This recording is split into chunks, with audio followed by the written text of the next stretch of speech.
السلام علیکم friends, welcome to اور چینل ولیج فنٹاسی۔ دوستو آج ہم بات کریں کہ دھنیے کے بارے میں۔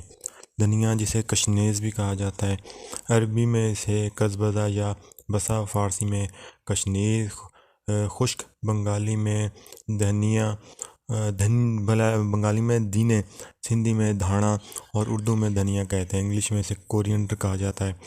ماہیت کی بات کریں تو اس سے مراد دھنیے کا پھل یا تخم ہے، جو عام طور پر مسالوں میں استعمال کیا جاتا ہے، جس کا رنگ بھورا، ذائقہ پھیکا اور خوشبودار ہوتا ہے۔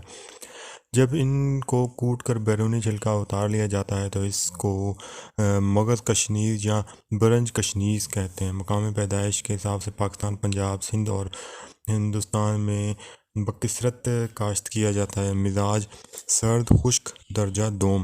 افعال اندرونی طور پر مکوی و مفرح دل، مکوی دماغ، کاسریہ، دافع تبخیر، قابض، جبکہ بیرونی طور پر مسکن ہے۔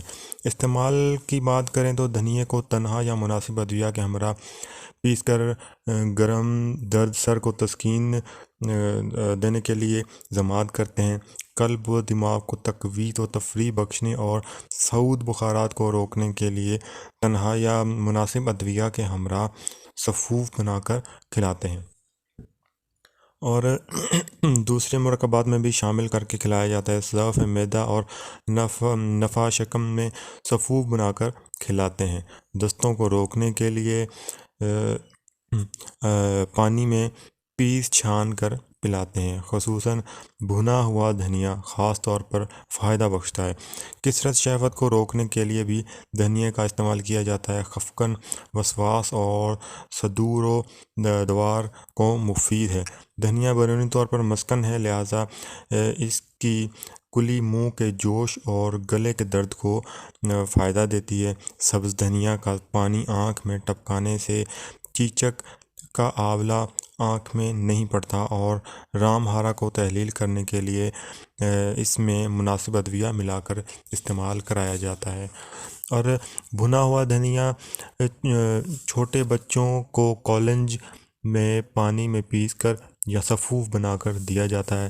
نافع خاص کے حساب سے مفرح قلب، دافع تبخیر اور مضر ہے۔ یہ مضر کی بات کریں تو یہ محلل من اور مسلح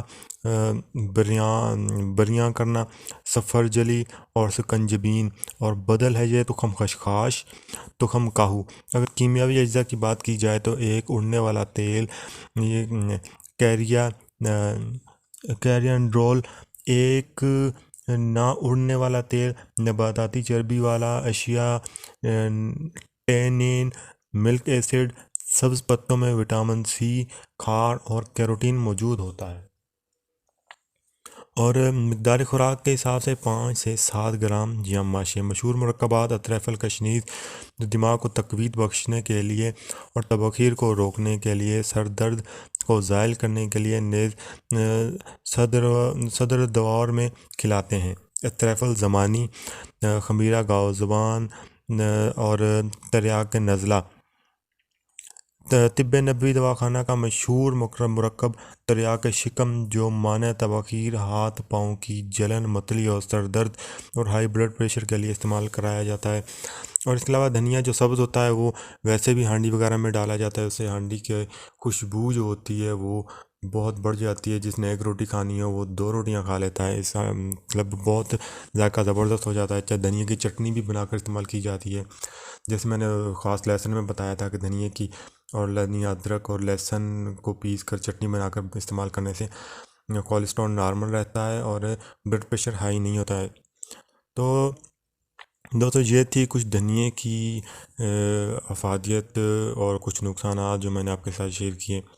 تو اسی طرح کی ویڈیوز دیکھتے رہنے کے لیے کائنڈلی ہمارے چینل سبسکرائب کر لیں اور بیل آئیکن پریس کرنا نہ بھولیں، تاکہ اگلی آنے والی تمام ویڈیوز آپ دوستوں تک پہنچ رہیں۔ دعاؤں میں یاد رکھیں۔ اگلی ویڈیو تک کے لیے اجازت دیں۔ بہت بہت شکریہ۔ اللہ حافظ۔